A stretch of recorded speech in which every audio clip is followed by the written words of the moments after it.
തട്ടമിട്ട കൊച്ചു പെൺകുട്ടിയെ സ്കൂളിൽ നിന്ന് പുറത്താക്കി യക്ഷിച്ചിരിച്ചിരിച്ച പ്രിൻസിപ്പലിന് 8ന്റെ പണി കിട്ടി. സെന്റ് റീത്താസ് പബ്ലിക് സ്കൂളിലെ പ്രിൻസിപ്പലിനാണ് 8ന്റെ പണി കിട്ടിയിരിക്കുന്നത്. പ്രസ്തുത സ്കൂളിൽ നിന്ന് കുട്ടികൾ മറ്റൊരു കോൺവെന്റിലേക്ക് കൂട്ടമായി ചേക്കേറുന്നു. തൊട്ടടുത്ത് തന്നെയുള്ള അവർ ലേഡീസ് കോൺവെന്റ് സ്കൂളിലേക്കാണ് കുട്ടികൾ ചേക്കേറുന്നത്. അവർ ലേഡീസ് കോൺവെന്റ് സ്കൂളിലെ പ്രിൻസിപ്പൽ പറയുന്നത്, ഞങ്ങളുടെ സ്കൂളിൽ ഇങ്ങനെയുള്ള വർണ്ണ വിവേചനങ്ങൾ ഇല്ല, നിങ്ങൾക്ക് നിങ്ങളുടെ മതാചാരങ്ങൾ പിന്തുടരാം. ഇതാണ് ആ സ്കൂളിലെ പ്രിൻസിപ്പൽ പറഞ്ഞിരിക്കുന്നത്. അതേസമയം തട്ടമിട്ട പെൺകുട്ടിയെ പുറത്താക്കി രാക്ഷസച്ചിരി ചിരിച്ച അല്ലെങ്കിൽ യക്ഷിച്ചിരി ചിരിച്ച പ്രിൻസിപ്പലിന് സോഷ്യൽ മീഡിയയിൽ പൊങ്കാല അർപ്പിക്കുകയാണ് ചിന്തിക്കുന്നവർ. എന്തായാലും പ്രിൻസിപ്പൽ ചെയ്ത പ്രവൃത്തി ഒരിക്കലും ന്യായീകരിക്കാൻ പറ്റുന്നതല്ല.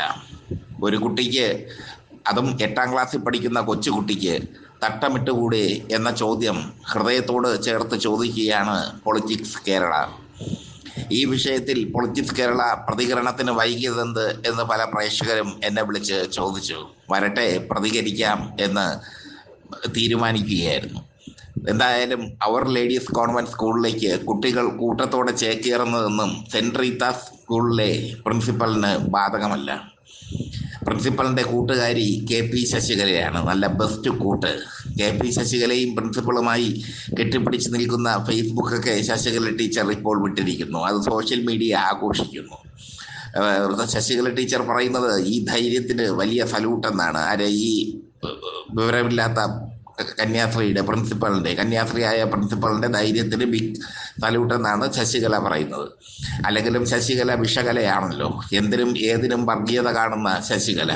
പിന്നെ പ്രിൻസിപ്പളിന്റെ കൂട്ടുകാരൻ ഷോൺ ജോർജിനെ പ്രിൻസിപ്പൽ ഭയങ്കരമായി പൊഴുത്തുന്നു.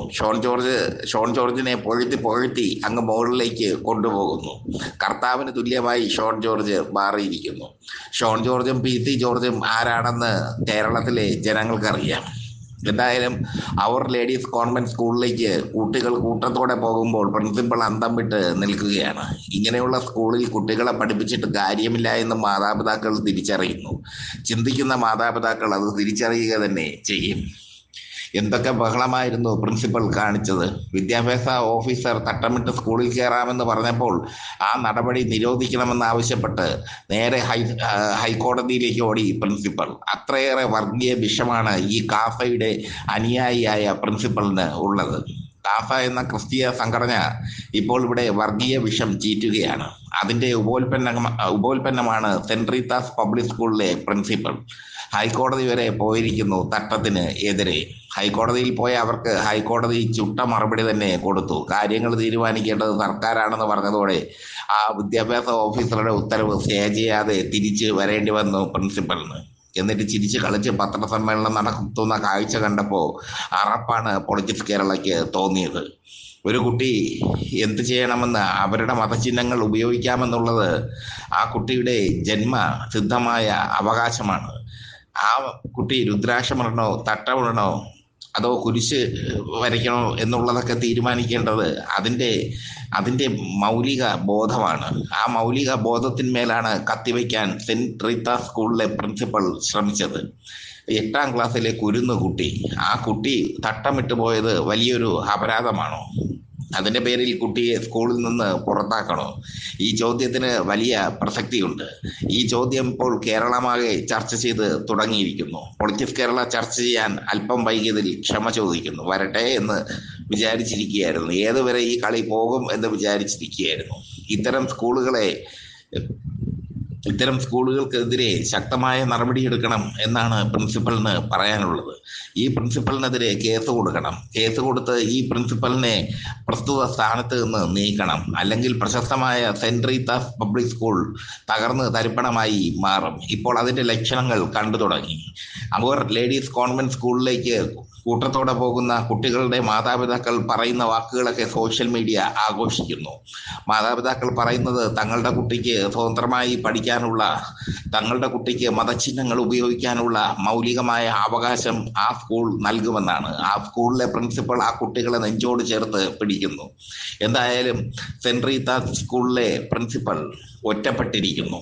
കൂട്ടിന് വിഷകലയും നമ്മുടെ ഷോണേട്ടനും മാത്രമേ ഉള്ളൂ. രണ്ടുപേരും കൂടെ ചേർന്നാണ് ഇപ്പോൾ പ്രിൻസിപ്പലിനെ മുന്നോട്ട് നയിക്കുന്നത്. ഇത് ഈ പ്രശ്നത്തിൽ ഈ വിഷയത്തിൽ പൊളിറ്റിക്സ് കേരളയ്ക്ക് പൊളിറ്റിക്സ് കേരള പ്രത്യേകം അഭിനന്ദനം അർപ്പിക്കുന്നത് വിദ്യാഭ്യാസ മന്ത്രി ശിവൻകുട്ടിക്കാണ്. ശക്തമായ നിലപാടാണ് അദ്ദേഹം പ്രിൻസിപ്പലിനെതിരെ എടുത്തത്. മാത്രമല്ല, അദ്ദേഹം അങ്ങനെ ഒരു നിലപാട് എടുത്തപ്പോൾ കാസ പോലെയുള്ള വർഗീയ സംഘടനകൾ, ക്രൈസ്തവ വർഗീയ സംഘടനകൾ, BJP-യോട് ആഭിമുഖ്യം പുലർത്തുന്ന വർഗീയ സംഘടനകൾ അദ്ദേഹത്തിനെതിരെ തിരിയുകയും ചെയ്തു. പക്ഷേ അദ്ദേഹം കാരിരുമ്പിന്റെ കരുത്തോടെ തൻ്റെ നിലപാടിൽ ഉറച്ചു നിന്നു. ഒരു തട്ടമിട്ടാൽ പോകുന്നതാണോ സ്കൂളിന്റെ അന്തസ്? ഇതാണ് പൊളിറ്റിക്സ് കേരള ചോദിക്കുന്ന ഒരു ചോദ്യം. ഒരു തട്ടമിട്ടാൽ പോകുന്നതാണോ കന്യാസ്ത്രീയുടെ അന്തസ്? കന്യാസ്ത്രീ പിന്നെ തലയിലിട്ടേക്കുന്നത് തട്ടമാണോ ശിരോവസ്ത്രമാണോ എന്താണ്? അതിൻ്റെ ഒരു വിശദീകരണം സെന്റ് റീത്താസ് പബ്ലിക് സ്കൂളിലെ പ്രിൻസിപ്പൽ നൽകിയാൽ കൊള്ളാം. തങ്ങളുടെ കുട്ടികളെ മാത്രമേ അല്ലെങ്കിൽ തങ്ങളുടെ സമുദായത്തിൽപ്പെട്ട കുട്ടികളെ മാത്രമേ പഠിപ്പിക്കുകയുള്ളൂ എന്നൊരു തീരുമാനം എടുത്തിട്ടുണ്ടെങ്കിൽ അത് നല്ലതാണ്. അങ്ങനെ ഒരു തീരുമാനം സെന്റ് റീത്താസ് പബ്ലിക് സ്കൂളിലെ പ്രിൻസിപ്പൽ എടുത്തിട്ടുണ്ടെങ്കിൽ അത് ജനങ്ങളെ അറിയിക്കണം. അല്ലാതെ വരുന്ന കുട്ടികളെ ജാതിയുടെ പേരിൽ, വംശത്തിൻ്റെ പേരിൽ, നിറത്തിൻ്റെ പേരിൽ അധിക്ഷേപിക്കുകയല്ല വേണ്ടത്. അങ്ങനെ അധിക്ഷേപിച്ചാൽ ആ കുട്ടിയുടെ ഉള്ളിലുണ്ടാകുന്ന ആ മുറിവ് നിങ്ങൾ കാണാതെ പോകും. നാളിൽ ഉണ്ടാകുന്ന മുറിവുകൾ ജീവിതാവസാനം വരെ ഒരു വ്യക്തിയെ വേട്ടയാടും. അധ്യാപകരാണ് ഒരു കുട്ടിയെ വാർത്തെടുക്കുന്നത്, പുതിയ തലമുറയെ വാർത്തെടുക്കുന്നത്. അതുകൊണ്ടാണ് അധ്യാപകർക്ക് പ്രത്യേക ബഹുമാനം, പത്രപ്രവർത്തകർക്കില്ലാത്ത ഒരു ബഹുമാനം അധ്യാപകർക്ക് കൊടുക്കുന്നത് സമൂഹം. അതേ അധ്യാപകർ തന്നെ മതത്തിൻ്റെയും വർഗീയതയുടെയും ഒക്കെ വിഷജന്തുക്കളായി മാറിക്കഴിഞ്ഞാൽ ആ ബഹുമാനം നഷ്ടപ്പെടും. സമൂഹം ചോദ്യം ചെയ്യും, ചിന്തിക്കുന്നവർ ചോദ്യം ചെയ്യും.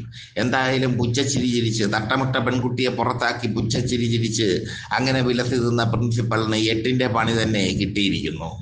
ചിന്തിക്കുന്ന മാതാപിതാക്കൾ കുട്ടികളെ കൊണ്ട് അവർ ലേഡീസ് കോൺവെന്റ് സ്കൂളിൽ ചേർത്തിരിക്കുന്നു. ഇനി ഈ സ്കൂളിൽ പഠിപ്പിക്കാൻ താല്പര്യമില്ല എന്ന് മാതാപിതാക്കൾ ശക്തമായി തീരുമാനം എടുത്തിരിക്കുന്നു. എന്തൊരു തിടുക്കമായിരുന്നു നമ്മുടെ ചിരിച്ച പ്രിൻസിപ്പലിന്. നേരെ ഹൈക്കോടതിയിൽ ഹൈക്കോടതിയിൽ പോയി വിദ്യാഭ്യാസ ഓഫീസറുടെ ഉത്തരവ് സ്റ്റേ ചെയ്യാൻ അപേക്ഷ കൊടുക്കുക, ഹൈക്കോടതിയിൽ നിന്ന് ചുട്ട അടി കിട്ടി തിരിച്ചു വരുമ്പോഴേ ചിരിച്ച് അങ്ങനെ നിൽക്കുക. ഇതൊക്കെ ഈ കേരള സമൂഹത്തിൽ നടക്കുന്നുണ്ടല്ലോ എന്ന് ചിന്തിക്കുമ്പോൾ പൊളിറ്റിക്സ് കേരളയ്ക്ക് ലജ്ജ കൊണ്ട് തലകുനിക്കാതെ വയ്യ. എന്തായാലും അവർ ലേഡീസ് കോൺവെന്റ് സ്കൂളിലെ പ്രിൻസിപ്പലിന് 1000 അഭിനന്ദനങ്ങൾ. കാരണം അവർ ആ കുട്ടികളെ ചേർത്ത് പിടിച്ചു. അവർ മതത്തിനും അപ്പുറമാണ് ക്രൈസ്തവ സമൂഹം എന്ന് അവർ കേരളത്തിന് കാണിച്ചു കൊടുത്തു. ക്രൈസ്തവ സമൂഹത്തിന് ഒരു പ്രത്യേകതയുണ്ട്. വർഗീയതയ്ക്ക് അപ്പുറമായി വിശാലമായ ഒരു കാഴ്ചപ്പാട് പുലർത്തുന്ന മതമാണ് ക്രിസ്തുമതം. ആ ക്രിസ്തുമതം യാതനയുടെ പടവുകൾ താണ്ടി വന്ന ക്രിസ്തുദേവൻ രൂപീകരിച്ച മതമാണ്.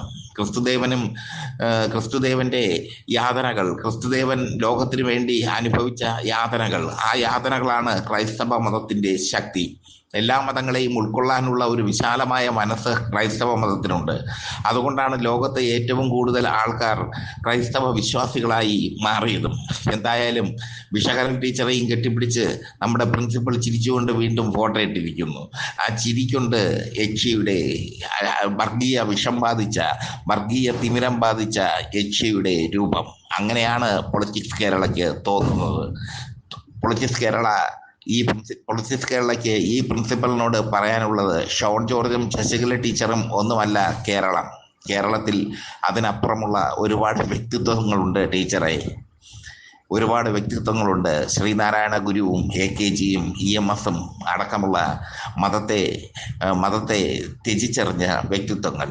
പൂണൂല് പൊട്ടിച്ചെറിഞ്ഞ് കമ്മ്യൂണിസത്തിലേക്ക് പോയ EMSന്റെ ചരിത്രം, അതൊക്കെ ടീച്ചർ വല്ലപ്പോഴും ഒരിക്കൽ വായിക്കണം. ബുദ്ധി ഉണ്ടാകട്ടെ, തലയ്ക്ക് വെളിവ് ലഭിക്കട്ടെ.